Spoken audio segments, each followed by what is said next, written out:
लोगों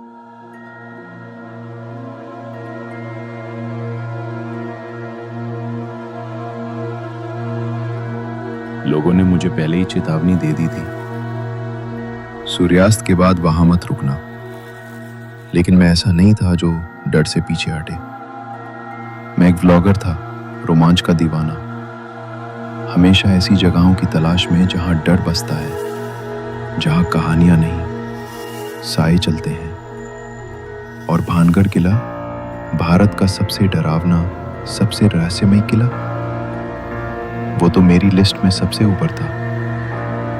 मैंने अपने सब्सक्राइबर्स से वादा किया, ये सब असली होगा, बिना एडिट, बिना कट, पूरी रात सिर्फ मैं और भानगढ़ किला। सांझ ढलने ही वाली थी जब मैं किले में दाखिल हुआ। सूरज अरावली की पहाड़ियों के पीछे छिप रहा था और आसमान एक गहरे नारंगी रंग में डूबा था, मानो खून में सना हो। मैंने टूटी फूटी मेहराबों के भीतर एक कोने में अपना छोटा सा कैंप लगाया।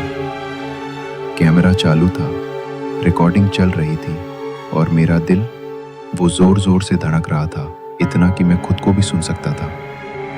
रात के करीब 9 बजे मुझे एहसास हुआ कि ये खामोशी सामान्य नहीं थी, ये शांति नहीं थी, ये बोझ थी।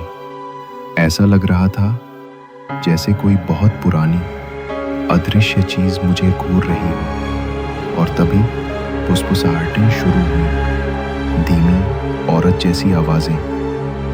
चले जाओ। मैं चौकन्ना हो गया और तभी हवा में एक अजीब गंध खुल गई, जैसे किसी ने फूल जलाए हों, लेकिन वो फूल अब सड़ चुके हों। मैंने पलट कर देखा, लेकिन वहां कोई नहीं था। और फिर मैंने उसे देखा। वो एक औरत थी, पुराने राजस्थानी परिधान में, बहुत दूर एक टूटे हुए गलियारे के अंतिम छोर पर खड़ी थी। वो दीवार की तरफ मुंह किए खड़ी थी। हेलो, मैंने डरते हुए आवाज दी। वो धीरे धीरे मेरी तरफ मुड़ी और फिर उसका चेहरा था ही नहीं, ना आंखें, ना नाक, ना मुंह, बस चमड़ी, एक सपाट चिकनी सतह। और फिर भी वो मुस्कुरा रही थी। मेरा खून जम गया। मैं भागा, एक हाथ में टॉर्च, दूसरे में कैमरा, पर हर रास्ता, हर दरवाजा वापस उसी आंगन में आता। वही अंधेरे कोने, वही परछाइयां, वही आवाज, अब और भी साफ। तुम बहुत देर तक रुके। मुझे जो आखिरी चीज याद है वो है उसका हाथ, ठंडा, हड्डियों जैसा, मेरी कलाई को कसकर जकड़े हुए। जब मेरी आंखें खुली, मैं किले के बाहर पड़ा था, उसी साइन बोर्ड के नीचे जहां साफ लिखा था, सूर्यास्त के बाद प्रवेश वर्जित है।